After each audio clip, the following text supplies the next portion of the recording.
fuel filter niya. Pagka kinalas mo yan, tatandaan mo to. Yung upper part, may marking yan. Yung mid-trim, yung higpitan, may marking yan. Tsaka ilalim nito. Dapat yan, pag binalik mo, pantay-pantay yan. Para iwas leak. Kung ang gagawin mo yan, o-open natin yan. Tatanggalin mo muna to. Kasi pag di mo tinanggal to, hindi mo ma-separate yung upper body sa lower body ng filter housing safety. Naman yan.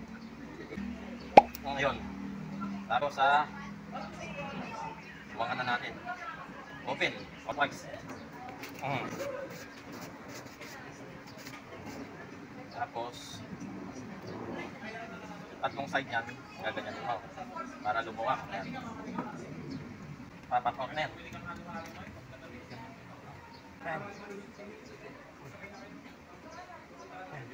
Ay, dumi? Dumi pala? Hawakan yung baso. Baka natin yan. Dumi na pala, oh. Baso. Hindi, may rapang ka na tanggalin. Push mo lang to. Yan, push mo to. Push. Atake mo. Yan. Diba? O ngayon. Time po yan napalitan, Chief. Oo. First time na. 2 taon na. Magkatatlong taon.